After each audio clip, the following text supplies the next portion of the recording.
Welcome to this edition of Qatsyr-Harvest, our continuing presentation of the Shabuw'ah ingathering of the Covenant family.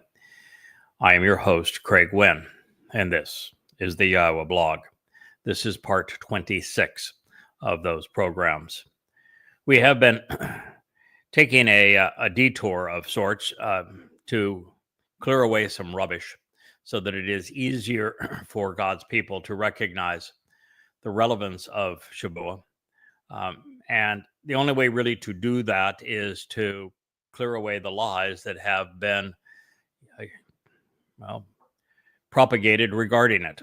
And it does me no pleasure to have to ridicule Christianity. And the reason for that is I once was one. If you go back into my teens and 20s, I was not only a Christian, I was the youngest ruling elder in the history of the Presbyterian Church. I was an evangelist. I taught Bible studies. I had it up to here. And then one day I began to ask questions that no one could answer. And those questions drove me to realize that since no one could answer them, and I realized that no one could answer them because there were no answers for them, that it was foolish for me to believe something that was obviously untrue. And so I renounced Christianity, and for a while I was an agnostic. I still sensed there had to be a God, but obviously God was not revealing himself through Christianity. And it was during this time that the actual God introduced himself to me. And he asked me to do a favor for him, which seemed a bit much for him to ask, since I didn't even know his name and we had never talked before. And the thing he was asking, his ask, if you will, was that I do something no one has ever survived before, which is to expose and condemn Islam. And it's interesting that he would ask me to do that, since he has very little to say about Islam in the Torah, prophets, and Psalms. He speaks of its effect very negatively, but he has very little to say about it. And he has an enormous amount to say about Christianity, all to repudiate it. And so it was always curious as to why he would ask me to begin our relationship by excoriating a religion that kills anyone who speaks ill of it. Telling the truth about Islam is never an alibi. And I eventually came to understand why he wanted me to begin there, which is that a message for God's people doesn't do God's people any good if they're all dead. And Islam was conceived first and foremost to kill Jews. And so it was important that I earn the right to speak to Yisrael and Yehudim by risking my life to save them from their mortal enemy, Islam. Jews are a tough crowd, and it takes a lot to earn credibility. And so I wrote a book called Tea with Terrorists about my meeting with Al-Qaeda and Hezbollah and Hamas some 22 years ago. And I have subsequently upgraded that series into the books called Goddamn Religion. You'll see them over here behind my left shoulder. They stand about this tall just on their spines. 4,200 pages. 5 volumes that expose and condemn everything there is to know about Muhammad and Allah, the Quran, Hadith, and Islam's formation, as well as Islam's motivation to hunt and kill Jews. In so doing, I not only was able to successfully defend Israel, at least all who will listen, from their most devoted and mortal enemy, I was able to earn credibility by risking my life. I've had thousands of death threats for having done so. And credibility, as I say, with Yisrael is important. But number 3, I learned who the God of religion is. And I learned something very unique about religion, which is that there's this myth that Satan wants to be worshipped as Satan. And so you would go to a satanic cult if you wanted to worship Satan, but that's not at all correct. Satan hates being known as Satan. Satan means the adversary. Satan doesn't want to be the adversary. He wants to be God. And therefore, you'll never find Satan at a seance. Oh, you want to find Satan? Go into a church. Go into a synagogue. Go into a mosque. Go into a temple. He is the God of religion. He is the Lord. And so coming to know how Satan represents himself, and it's exceedingly obvious in Islam. And in Islam, it is apparent for even the casual reader that Allah is modeled after Satan. He spends all of his time in hell. He is sadistic. He is committed to all sorts of horrendous tortures for everyone who does not surrender and submit to him. His most repeated order in the Quran is that you must die killing for me. He wants nothing but slaves. There's no free will. It's simply submit. He endorses all manner of horrific behaviors. His lone prophet was a mass murderer, terrorist, rapist, pedophile, incestuous, sadistic psychopath, very much like Allah himself. And so in Islam, once you study it,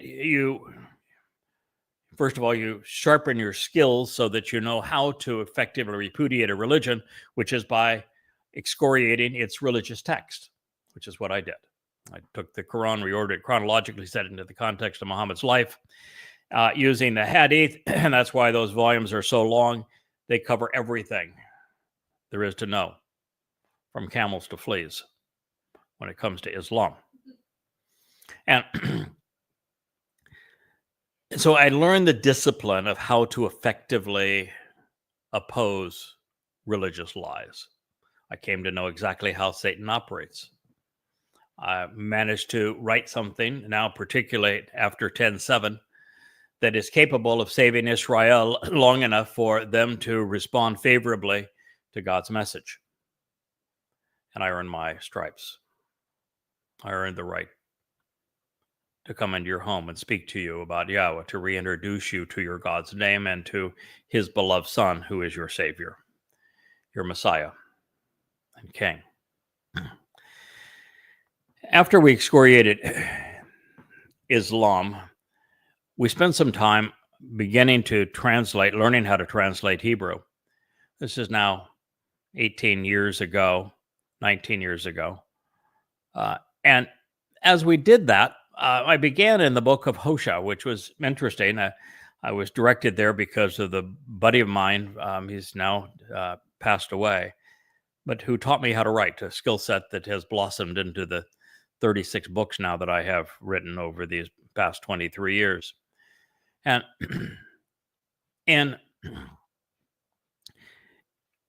us going down this course of him handing me his book, which he didn't even have titled, and it was about prophecy. And I said, hey, why don't you call it Future History? And he started with that title, changed it, I think, over time.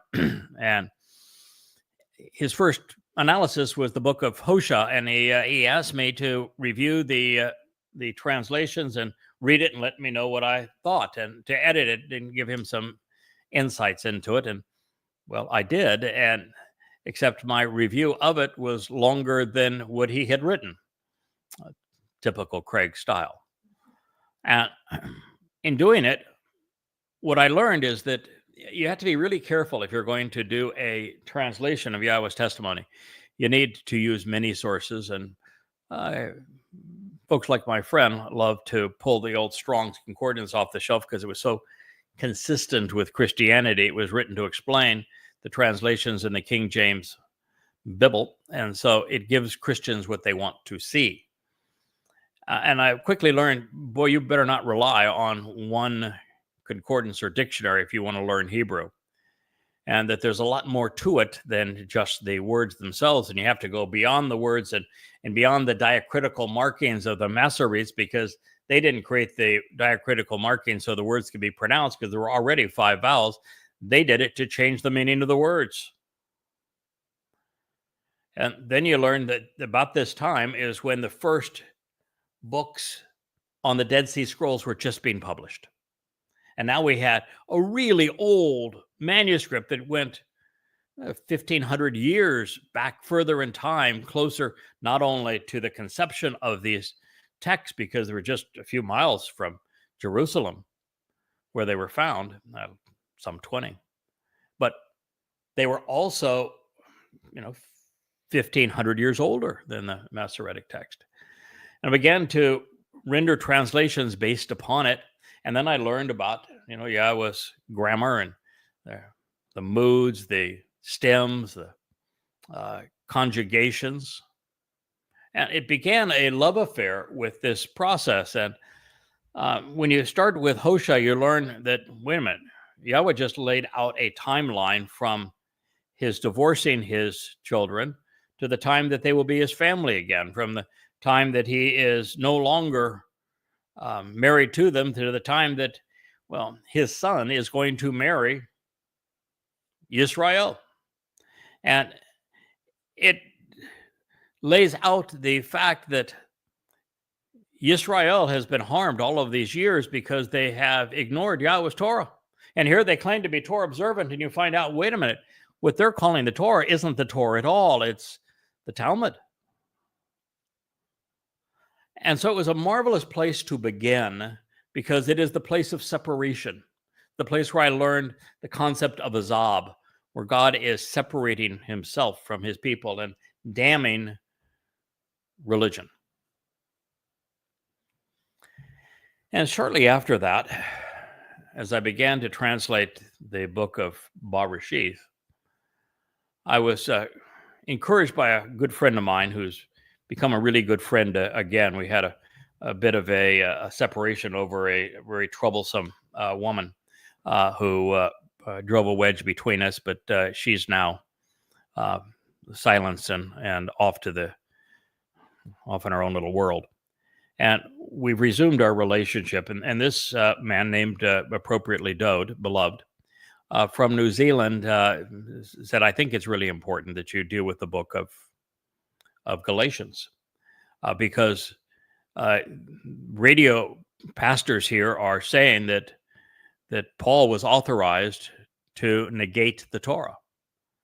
So how can Yahweh say the Torah is forever and that we should never add to it or take away from it? And you've got Paul claiming to speak for God, and he is attacking it. And the Christians are saying that he was right to do so. Is that possible? They're citing the book of Galatians.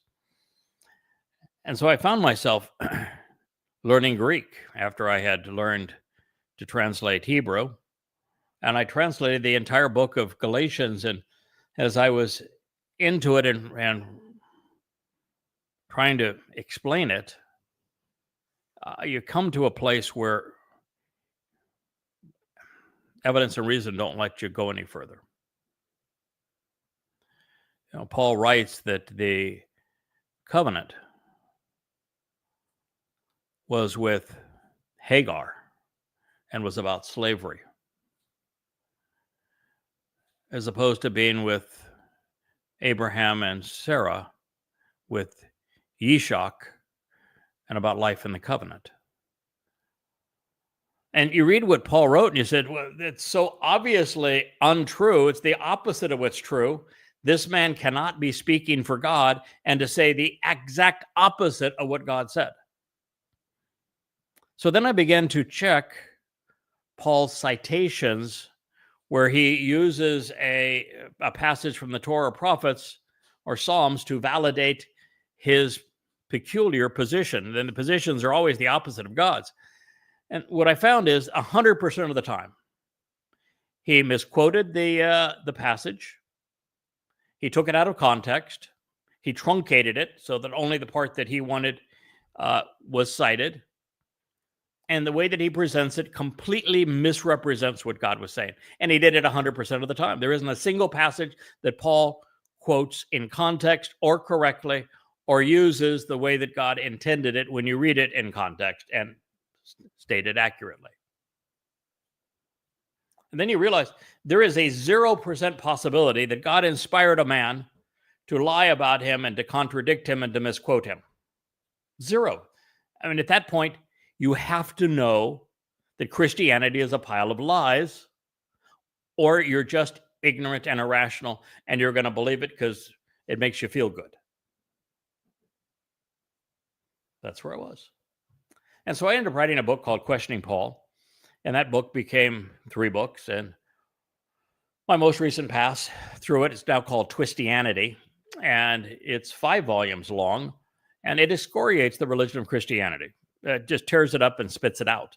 Not because I find pleasure in doing so, but because, and not even to try to save Christians from it. I realize you cannot reason with a religious person. Evidence and reason, even if the statement comes from God himself, the religious don't give a damn. They would much rather impugn the character of the person that is citing God and telling them the truth than they would try to come up with an argument. They have no argument. And so I'm not trying to save Christians. I didn't write goddamn religion to save Muslims. They can't be saved. I wrote them, just as I said, with goddamn religion to save Israel and Jews from Muslims. Now, in Christianity, Christians are no longer hunting down and killing Jews. Very few of them do. For about 1,600 years, they did.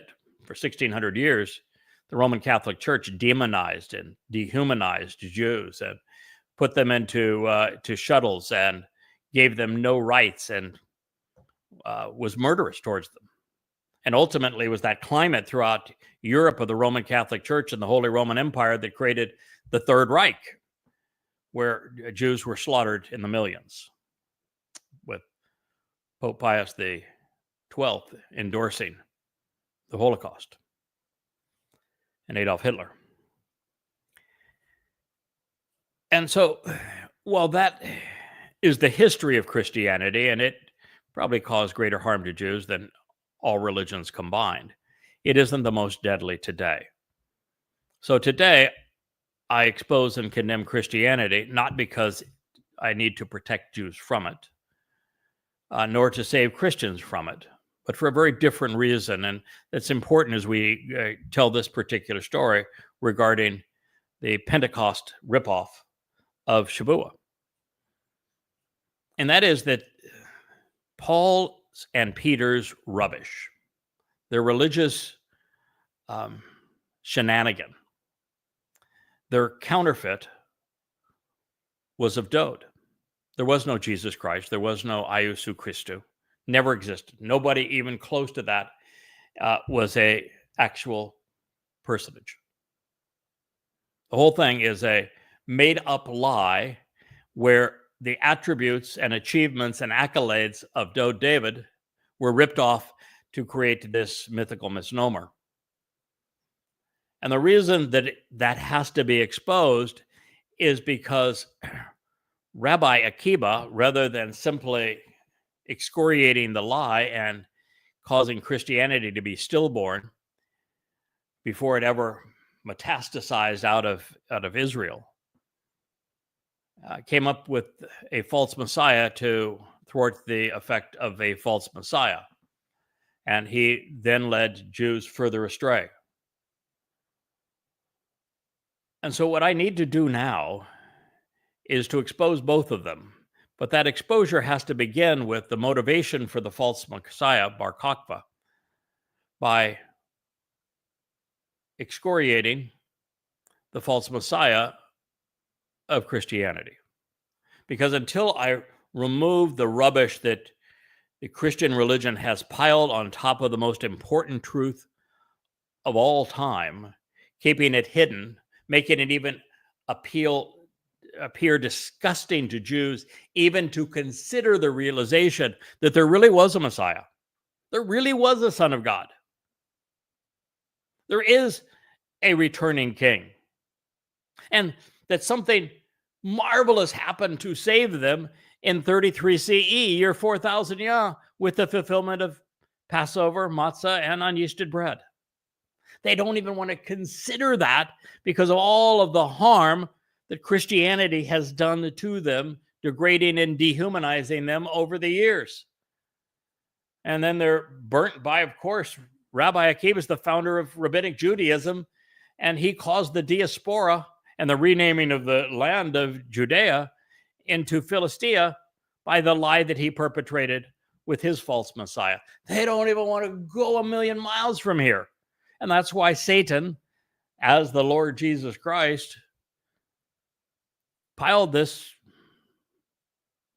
ton of manure right on top of the most important truth that anyone can ever know. And so now we have to hold our noses, we have to clear it away, because buried underneath it is the means to life, the means to approach Yahowah, the only way to survive this planet and man's foolish waste of it alive.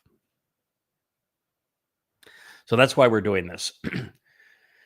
And the lies that Peter and Paul told, particularly now, Peter, as we consider the ripoff of Shabuw'ah's Pentecost, have taken a life of their own. They become exceedingly popular. They have changed the narrative. And when we add to it what Paul wrote about Towrah, where he called Towrah his rapture, this violent snatching away to keep Gentiles out of the tribulation, all perspective is easily lost. It's difficult to break free of the bonds of Christianity. It's had such influence on our culture. And so those lies are tough to wipe away. And until you wipe them away, you aren't going to see the truth. You aren't going to be able to grasp it or capitalize upon it.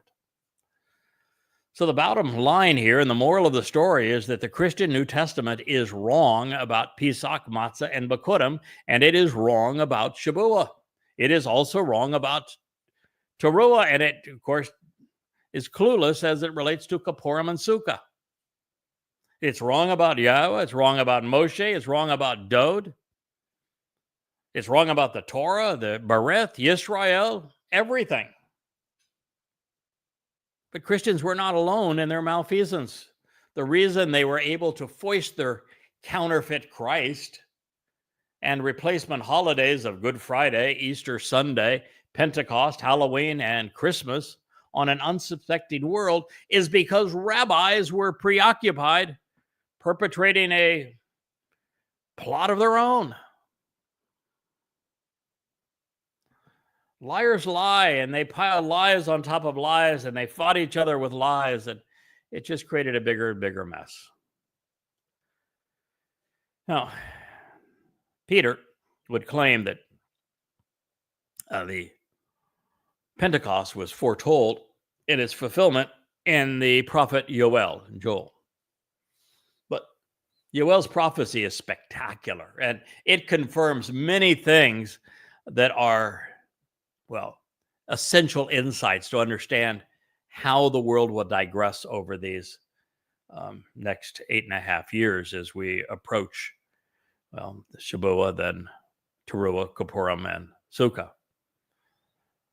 And since Joel's portrayal transpires 2,000 years from 33 CE to the last days of 2033, that alone should have been sufficient to scuttle Peter's testimony, Luke's credibility, and along with it, the notion that Acts was inspired by a being any greater than the snake who slithered out of the garden. Spirit did not come upon all flesh in 33 CE, not even close. In fact, it came on no one. On 33 CE, it left someone, but it didn't come on anyone. There were no new prophets inspired either, something that would remain true from Malachi to Eliah's return in 2030. And not so coincidentally, the fourth and final chapter of Malachi, my messenger, Malachi, focuses on Eliah's return to help cultivate the Teruah Lakat, and then to orchestrate the events transpiring the following morning, pursuant to the cleansing effect of the Adamah Parah and that sacrifice. All things that we will consider as we delve deeper into what Shabuw'ah and Towrah foretell. See, this is the most interesting moment in history. And we have a ringside seat. I just want more of you on this side of eternity, not on the other. On this day in 4000 Yah, 33 CE, and for all but a few years shy of the 2000, which would transpire after it, there were no wonders in the heavens or signs on the earth beneath. There would be no blood and fire, vapor or smoke, but these would be man's doing, because we would make war on one another. We would pollute this world. It would not be God affecting anything. Well, at least prior to Towrah in year 6000 Yah. The sun was not darkened, although it will be on Towrah in 6000 Yah. The moon did not appear as blood, although it will on Sukkah in year 6000 Yah. And this is because those things would be specific to the fulfillment of Yom Teruah and the sacrifice of the Adamah Parah, the bloody and productive man, as the red heifer. On the Shabbat morning of Teruah on September 24th, 2033, there will be copious amounts of blood. There will be billowing smoke, leaping flames of fire, with torrents of cleansing waters dancing off the Temple Mount. There will even be corresponding solar eclipse, as Yada, represented by the moon reflecting the sun's light, will be sacrificed to give the mortal remnant of Yisrael new life. Further, the great day of Yahweh, when he returns, is Yom Kippurim, the day of reconciliations in year 6000 Yah, not Shabuw'ah in year 4000 Yah. And as evidenced by this writing, no one called upon Yahweh's name, and thus no one was saved under Peter's tutelage. So please tell me, how is it that billions upon billions are fooled by such outright lies? Unable to produce a prophecy or even understand one, these buffoons, Peter, Paul, Luke, couldn't even get their history right. The acceptance of Acts as divinely inspired and the inerrant word of God provides a sad commentary on the perceptiveness of the religious. Most have become as Shimon was portrayed, as dumb as a stone. This momentous miscalculation at an inauspicious time for Christianity is further advanced because, as promised and for comparison and context, what the prophet Yoel actually revealed was pertaining to the days immediately prior to Yahweh's return. And remember, according to Luke, Shimon is said to have quoted Joel 2:28 through 32 to explain the non-event he wasn't witnessing in 33 CE, whose date he did not convey, that had nothing to do with Yahweh, a God who did not know or name, or his Moedim, a concept that he was completely ignorant upon, or his people, whom he hated. If I may begin this review of Yoel. Rejoice over these favorable circumstances, children of Sion. Sion means signs posted along the way. Demonstrate a positive attitude with Yahweh. I don't recall Yahweh's name being mentioned by Peter, do you? Your God, not a Jesus, Yahowah. For he has provided for you that which is associated with the autumn rains through a teacher who communicates what you need to know about the Torah, so that you can be right and thus vindicated. So who do you think that might be? This is Joel talking about the last days, and he's encouraging the children of Zion, which means those of you Israelites, yeah, goyim, if you're sojourning with Israel, who have read the signs posted along the way, which is from Dod's home on Mount Moriah down the ridge line up to the home for Yahweh's name at the summit of Mount Moriah. That's where those signs are posted, taking us from the exemplar of the covenant to the very home of God. So this pertains to those of you who can rejoice over the favorable circumstances that are presented on those signs. That would be individuals who have come to know Dod's role in being symbolic of the covenant and enabling the covenant's promises, and of being God's firstborn son. Demonstrate a positive attitude with Yahowah. Now, that would limit these people, these beneficiaries, to those that know Yahweh's name. And prior to the work that we have collaborated on together over the last 23 years, that would be no one apart from those that I have introduced it to and shared it with. Your God. Which means we've now eliminated all Christians, all Muslims, and all rabbinic Jews. For he has provided you with that which is associated with autumn rains. That means just prior to the fall, which is when Teruah, Kippurim, and Sukkah are fulfilled. So this is a source of life-giving and cleansing waters from heaven that Yahweh has provided for you through a teacher who communicates what you need to know about the Torah to live. It's Moreh. Ma, from inquire about. Torah, source of guidance and teaching. Now, I think up to this point, you could count on those who have fulfilled that role on one finger.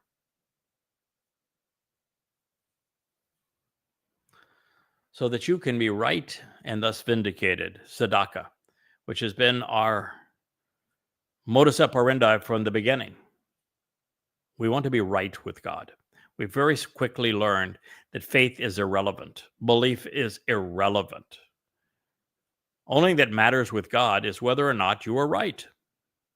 Being good is nice, doesn't get you anywhere. With God, it's all about being right. Sadak. It's all about coming to know the Torah to live. He has brought down for you an abundant shower of guidance and instruction, pouring out what you should be contemplating regarding the Torah teaching and directions, communicating as a teacher what you need to know. Moriah, again. When was the first time that you heard that Torah doesn't mean law? It's a source of direction and teaching, guidance and direction. About being gleaned and growing thereafter, Malkush, which is our mission now, which is to point you in the direction of the upcoming Shabuw'ah harvest, which is the purpose of these series of programs, so that you can capitalize upon it. and then Towrah after that. As was intended from the beginning, returning to where it all began. This has been God's plan from the beginning. It's why in the fourth day of creation, Yahweh introduces us to the concept of a greater and lesser light that he was extremely pleased with. And with the greater and lesser light serving as signs of the Moedim, so that you would know the timing of God's fulfillment of Pesach, Matzah, B'Kodim, Shabuw'ah, Towrah, Kippurim, and Sukkah. And it was Dod that gave us the timing and fulfilling of Pesach, Matzah, and B'Kodim, and then indirectly, by the reference to 7 years to Shabuw'ah, and I've taken it from there and provided you with the following timeline. And it is the greater and lesser light that will fulfill the Moed Mikra.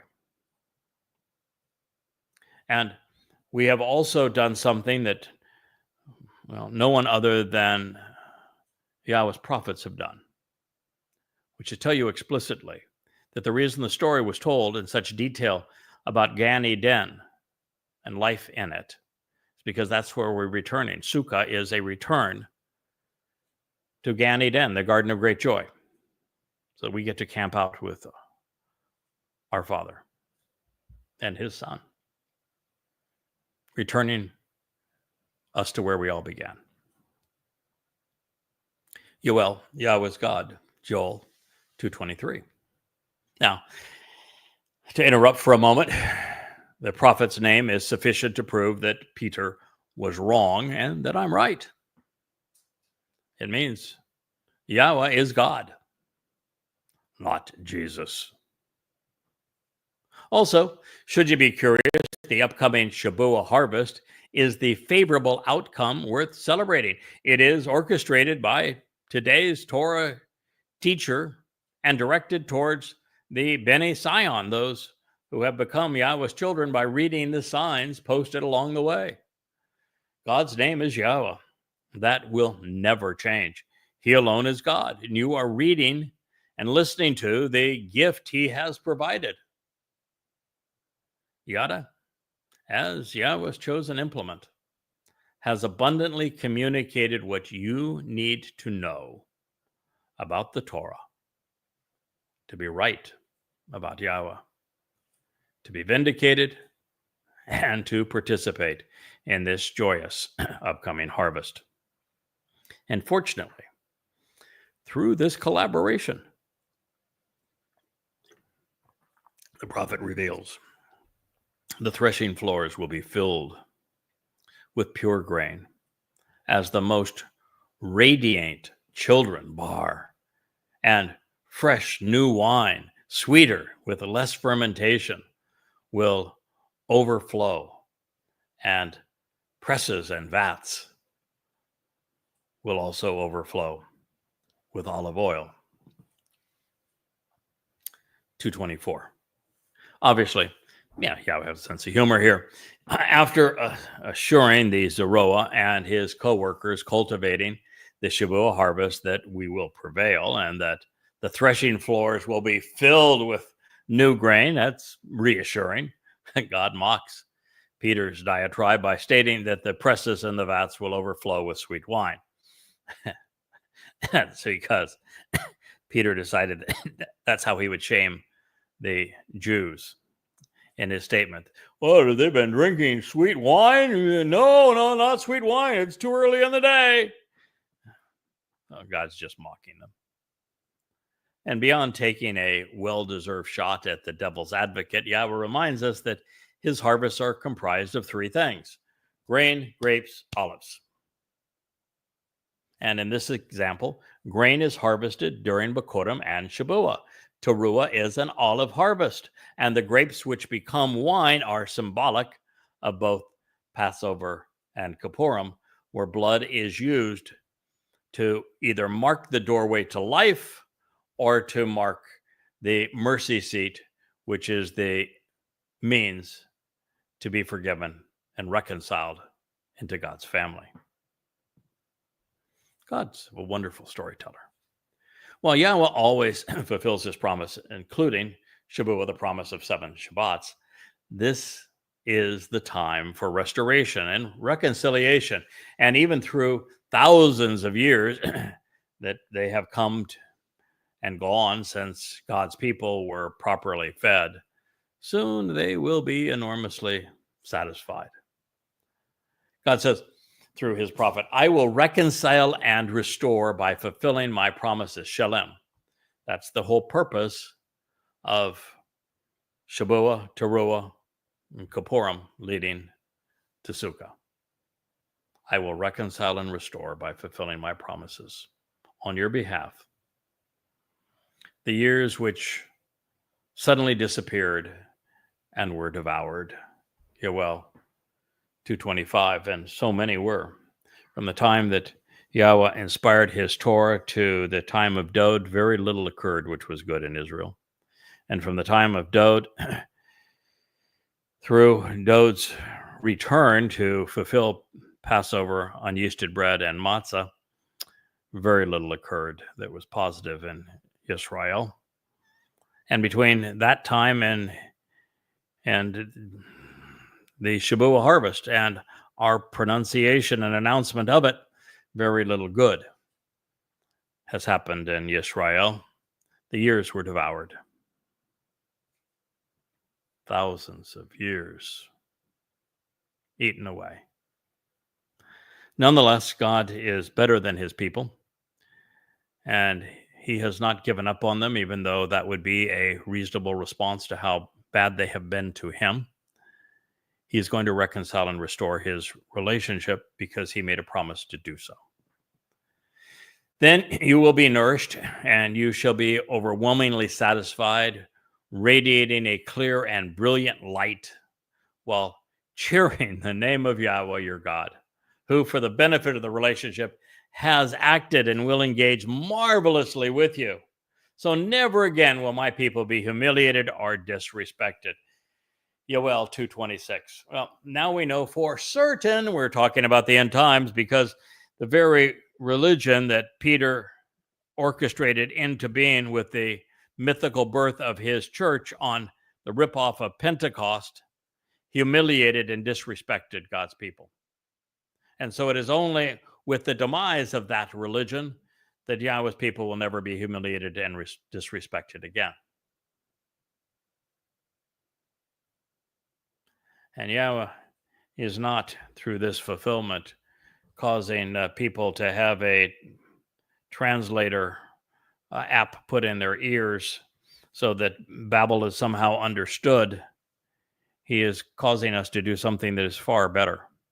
We go from material beings to energy-based spiritual beings, radiating a clear and brilliant light.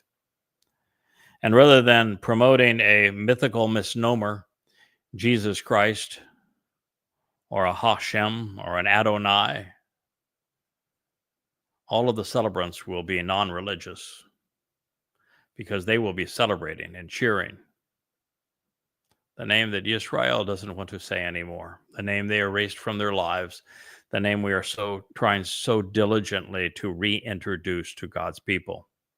Because if you're not cheering the name of Yahweh, you're not included in these people who will go forth in time.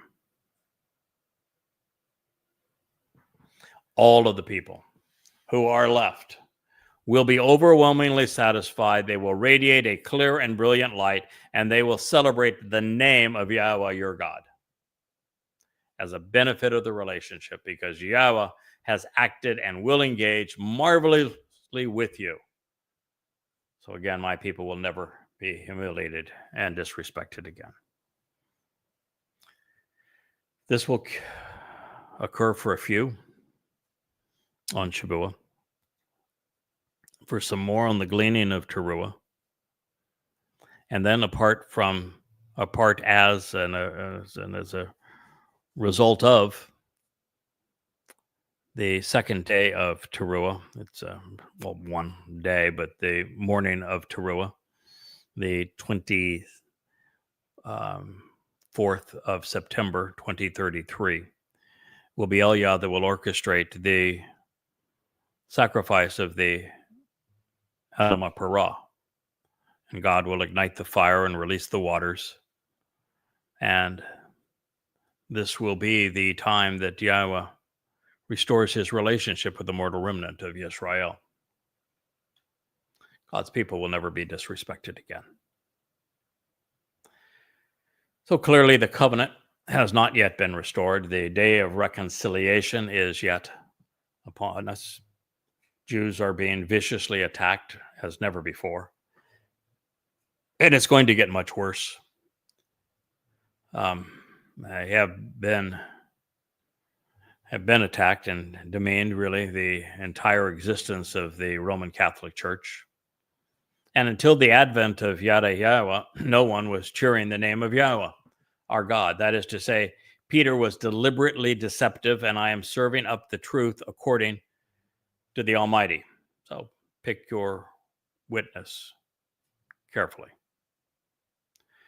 Based upon what Yahweh inspired Yoel to write, we can rightly expect all of this to play out during the decade between 10:723 and 10:733.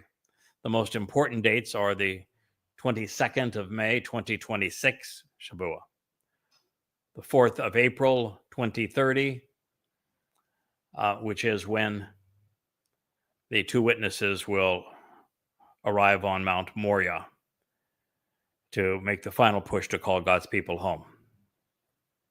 23rd and 24th of September 2033, the Teruah gleaning and the sacrifice of the Adamah Parah. And then the 2nd and 7th of October 2033, God's return with Dod on Yom Kippurim, and then the beginning of the 1,000-year celebration of Sukkah. These dates represent the Shabuw'ah harvest and the beginning of the time of Israel's troubles, the Teruah gleaning and the sacrifice of the red heifer, God's and his son's return on Yom Kippurim, and the end of Yaakov's troubles, and then of our return to Eden on Sukkah. Write it in your calendar. Be ready. When Yahweh speaks of being with Yisrael, he is addressing his people, beginning with Abraham and Sarah, Yishak and Ribkah, Jacob and Leah, and then on to the likes of Moshe, Yahusha, Caleb, Shamuel, Dod, Yoel, Eliah, Yashaya, Yirmiah, Zachariah, Malachi, and Yada.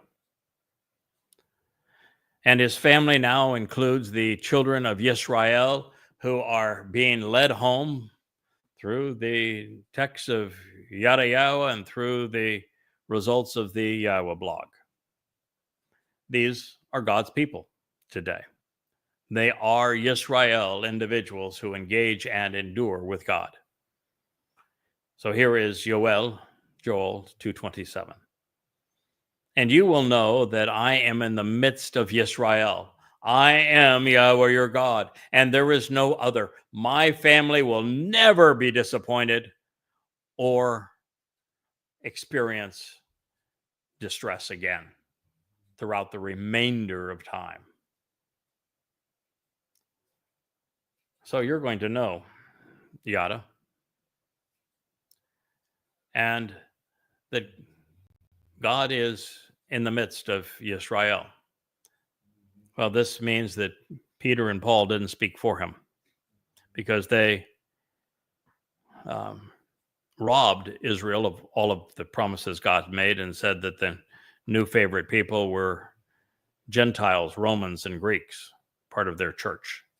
And yet, God's not predicting and promising that he's going to be in the midst of a Gentile church, is he? He says, I'm going to be in the midst of Yisrael, which means that Peter and Paul lied.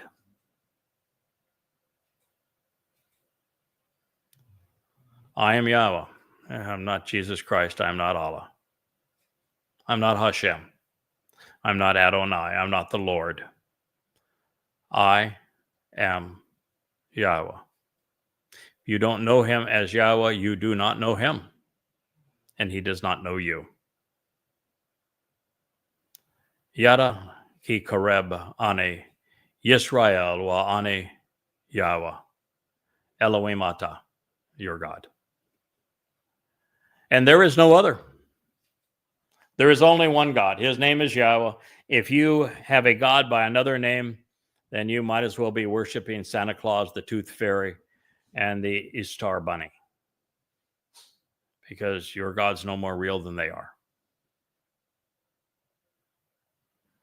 My family, and that would be the covenant, will never be disappointed or experience distress again throughout the remainder of time. Clearly, an end times prophecy. And a return of Yahowah to Israel, which negates everything that Peter was proposing about the birth of his Gentile church. Well, this is occurring now in advance of the Shabuw'ah harvest, and it will occur again beginning on the 1st of Abib at the midpoint of the time of Jacob's troubles, as Yada and Elia herald the return of Israel before the fulfillment of Towrah and Kippurim. And then, like now, there will be a chorus of voices calling Yehudim out of Babylon and back to Yahowah. To participate, we must know our God by name, and we must be actively involved sharing his testimony. Now, while this introduction to the prophecy decimates Christian credibility, it can't be true and Christianity true. And if it isn't true, Christianity can't be true. Christianity loses either way. You're irrational. Now that you know this, the only way to be a Christian is to be irrational. Lots of irrational people of faith. That means that they have placed their faith in something that is untrue. So while this decimates Christian credibility, particularly the last pronouncement, we have now reached the prophetic nature of the narrative Peter misappropriated and misconstrued to an unfathomable extent. And beyond the fact that nothing in the preamble of his prophecy as addressing this very moment, or any of it had transpired as described, the prophet forecloses on the notion that he was addressing year 4000 Yah 33 CE, because that day was 2 millennia from the last days.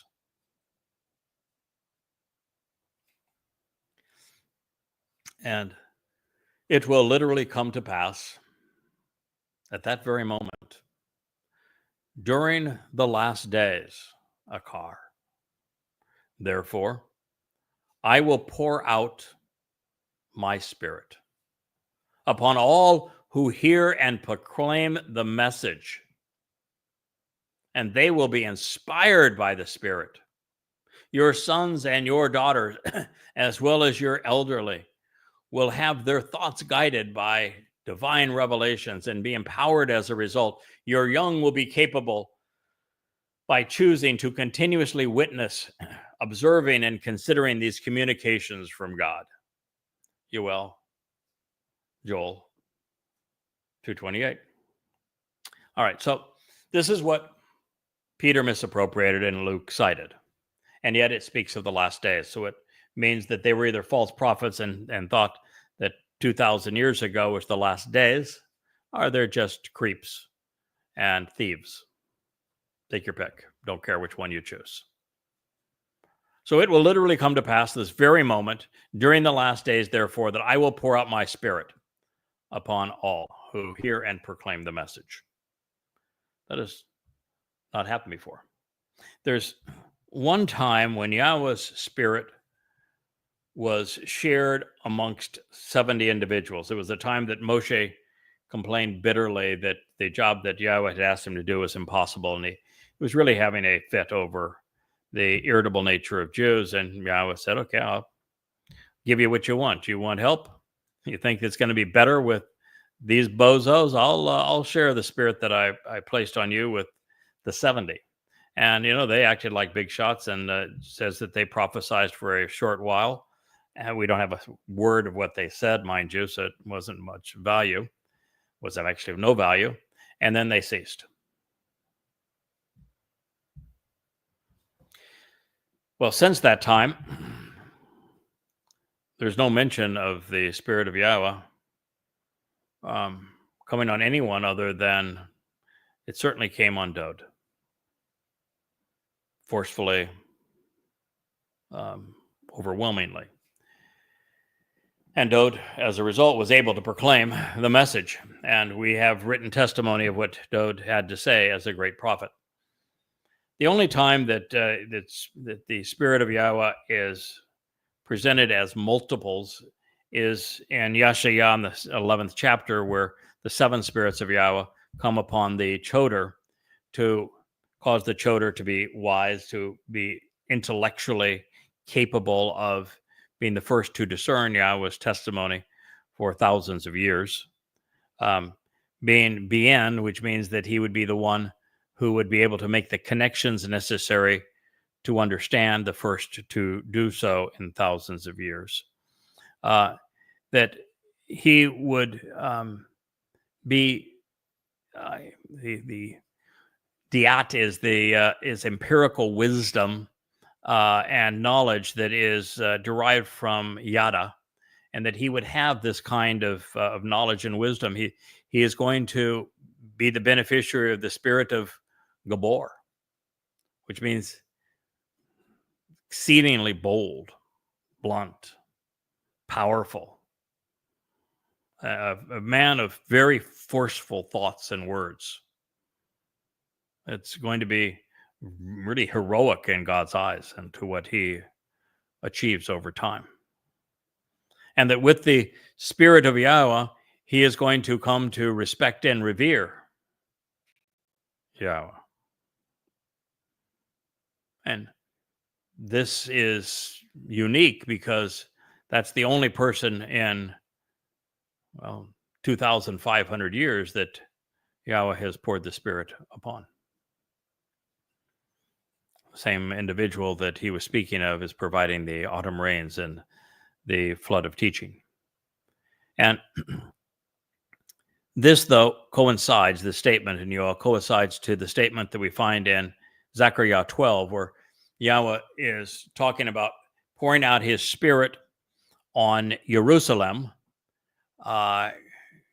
in immediate advance upon his return with his beloved Son, whom he's saying that Jews allowed to be pierced, crucified. And they're going to weep for his beloved Son, for all they have done to ignore him and to hurt him and to harm him and to disgrace him over these years. So this is the same moment in time that is being discussed. And for the same reason, this will be the first time ever that the Spirit of Yahweh has been poured out on a significant group of people. And with the Spirit, they are going to be able to have their thoughts guided by divine revelations and be empowered as a result. They will become vastly more capable, being effective witnesses. They will be observant, considering these communications of God. And at this point, there is no reason for them to ever cease, because we're in a very different world upon this moment, because at this time, God's expunging all religion and all politics and all conspiracy from the earth. So all there is left is those who know and love Yahweh. And so the Spirit can reside on us, just as Yirmiyah 31 tells us at this time that Yahweh is going to write a copy of his Torah guidance inside of us. So we're going to be fully equipped to live in God's presence. Also, upon those who work and upon those engaged in the service to the family in these days, I will bestow my Spirit. So there will be those who will be engaged in the work of Yahweh after his return, that will also be empowered by the Spirit of Yah. And I can tell you that the Spirit of Yah, and that I share the 7 spirits of Yah, they have settled upon me to do this job. It's really a very comfortable situation. It's not as Peter says, there's no burning sensation. It's not overwhelming. It's just a sense of confidence, a sense that everything's going to be understood when it needs to be, and that we're going to have the ability. I'm an older guy now, and yet I can still put in 12, 14 hours a day doing this because I'm buoyed by the Spirit, empowered by the Spirit. And so it's an uplifting thing. It's this sense of knowing that you're going to get it done because you're being assisted by God, and that God's not going to allow you to fail. All you have to do is come at it with the right attitude and the willingness and the devotion, the steadfastness, and the Spirit will assure our success. And that will be true going forward after Yah returns. So as the world collapses all around Israel during the time of trouble, and particularly during the last 7 years after the Shabuw'ah harvest, there will be a revival in the promised land with the chosen people. Open and declutter your mind. Focus your eyes on the Torah and the prophets as they are presented and explained throughout Yada Yahowah and throughout the Yahowah blog. Listen to God and then respond. Let's sing his son's songs. Now you notice this says nothing of babbling away in a foreign language. We'll all be speaking Hebrew then. It says nothing of Goyim or of a church. It speaks nothing of prophecy, of which there was, none in the New Testament. Not a stick of it.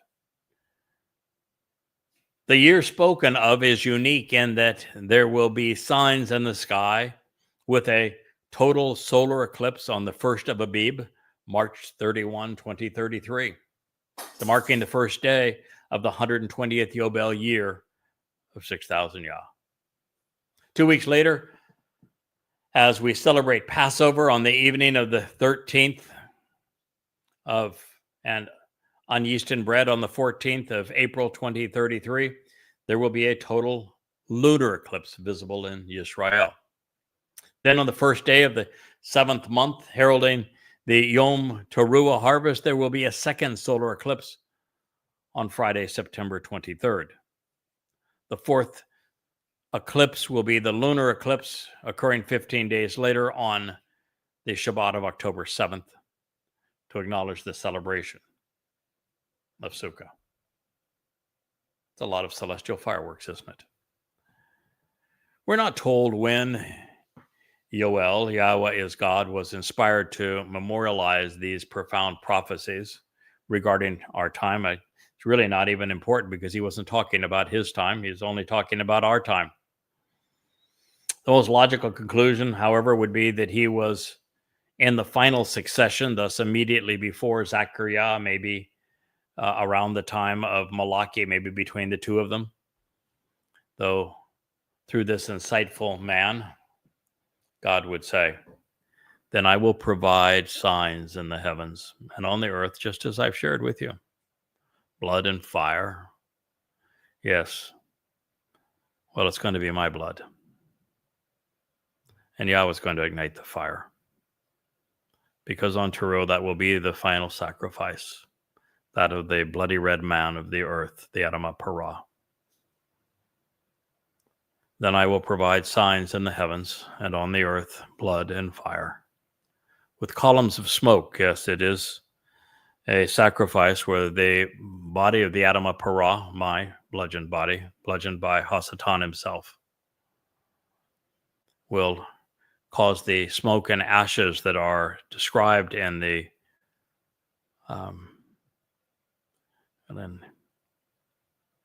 book of Bamidbar, numbers, pursuant to the sacrifice of the Adamah Parah.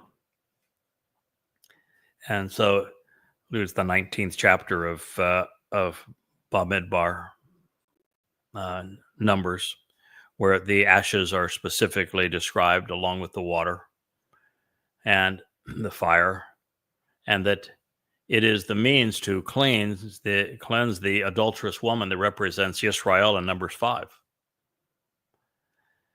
And this is specific to the prophecy that enables the homecoming and family reunion with Dod, the great day of Yahweh when he returns. This has to precede it.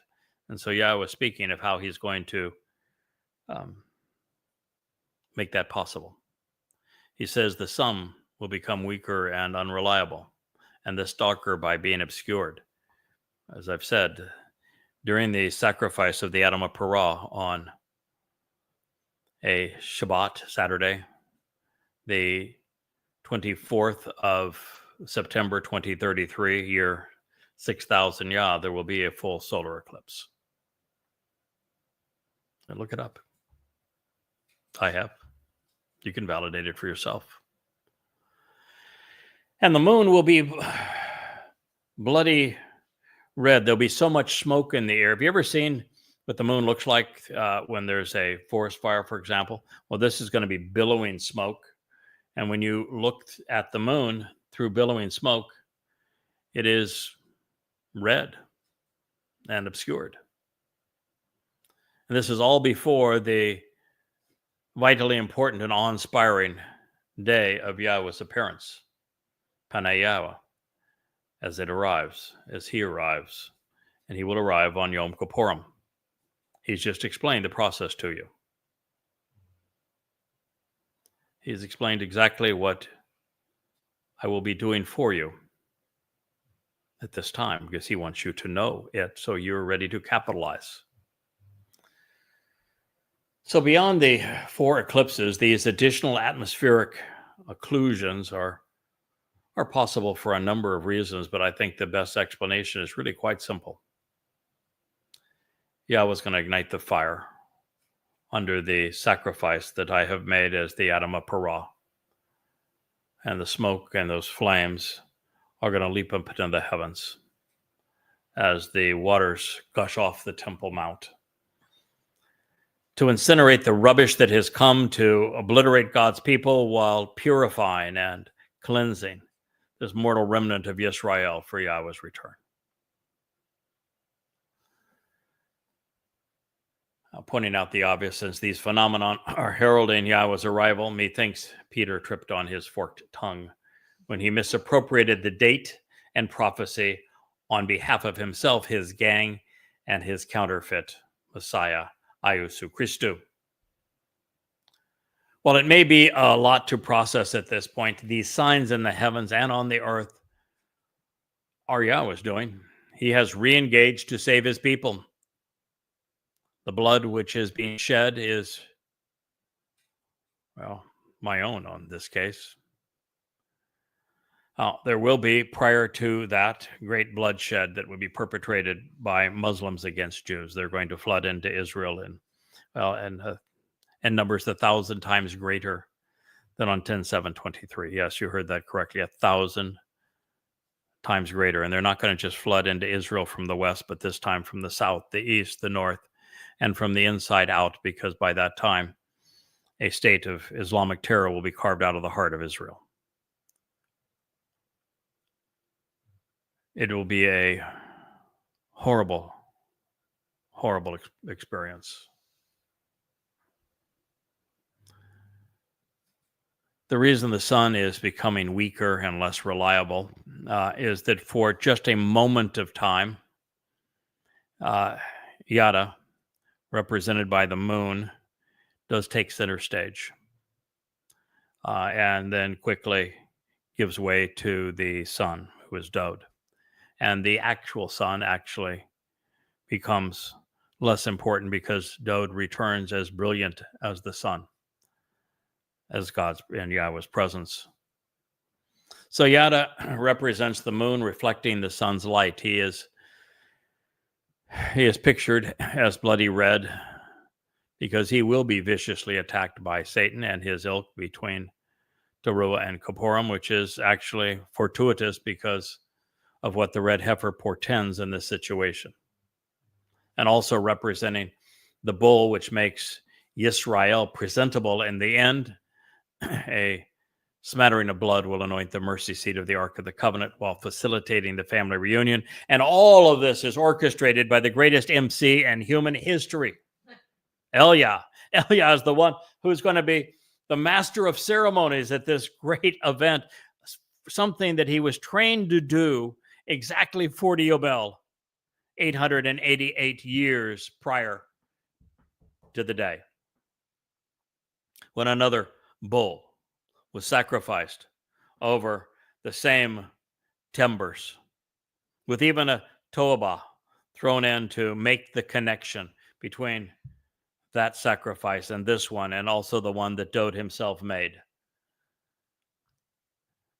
And then the waters this time will be supplied by Yahweh as he unleashes a torrent from beneath the Temple Mount, and he ignites the flames as he once did, as Elia, having practiced this now against the religious and political establishment of Israel, will be in his glory. And it will be the greatest spectacle ever seen on earth. And the result is that this mortal remnant of Yisrael will be prepared for Yahweh's return. They will be cleansed as the adulterous woman becomes the bride of the returning Messiah. And just the whole scene of it all. And I've seen the whole thing in my mind. It's the only time I can claim that I've actually had a prophetic vision. And I guess Yahweh felt, hey, listen, young man, he always calls me kid. Makes me feel good, actually. Hey, kid, I owe you this one. Since you're not the star of the show, Elia is really the star of the show, and I'll be there too. But you are performing your role, and I owe you this one. I'm going to share with you what's going to happen, so you're prepared. And the entire Temple Mount has been cleansed. There's a replica of the tent of the witness, of the restoring testimony, where the tabernacle, the Yahweh's home, the temple once stood. Dome of the Rock is gone. Alaska Mosque, of course, is gone. And this spectacle will begin overlooking the house of Dode on the southern end of the Temple Mount and move to the middle and will be visible for all Yisrael. And Yahweh's going to make certain that this event is seen by everyone in the world. And at this moment, Israel is prepared. It's all cleansed and ready for Yahweh's Dode's return. It's I just feel thrilled and honored, even if my role is to be the bloody red cow in the midst of it. I just feel thrilled and honored to be a part of it, and to help facilitate the ultimate family reunion. So Yahweh is offering his family not one, but 2 all expense paid trips out of harm's way. And so it says, and it shall come to pass at that moment in time that all who receive the benefits of the relationship call out to meet, and the name of Yahweh will be spared and delivered, protected from danger and saved from harm. Indeed, with the mountain of the signs posted along the way, and in Jerusalem, there will be deliverance for a remnant, just as Yahweh has promised. And among the survivors within the remnant will be those benefiting from the relationship whom Yahweh has invited and welcomed. Yoel, Yahweh's God. Joel 2:32. Yahweh has just given us a prophetic word's eye view of what's going to happen on Towrah in 2033, which is year 6,000 Yah. I'm hoping that those who are listening are there with me, one way or another. Either you're there with me because you have capitalized upon what we're talking about now and you're part of the Shabuw'ah harvest and you're returning with Yahowah and Dode and witnessing this from above. You were a come lately, but still transformed into light on Towrah as the sun sets on the 23rd of September 2033. And there is the Lakat gleaning of Israelites as olives. And you are returning now to witness this. Or you are part of that mortal remnant who has finally embraced Yahowah by name and embraced the realization that his son is your savior. And that you, at this very moment in time, are celebrating the relationship. You're receiving the benefits of the relationship. You're calling out to meet in the name of Yahowah, and that you're among those spared, protected from danger and saved. And that indeed you are with us on the great mountain of Zion and reading those signs posted along the way in Jerusalem, because there will be deliverance for this remnant, just as Yahowah has promised. Yes, there will be survivors amongst the remnant of Israel, all benefiting from the relationship, because Yahowah has invited and welcomed his people home. What a wonderful place for us to end this program, and this is the 26th iteration of the Yahowah blog on Qatsyr-Harvest, with our focus on Shabuw'ah, even though we have concluded with a wonderful presentation from our God on Towrah. Thank you so much for listening. I am your host, Craig Winn.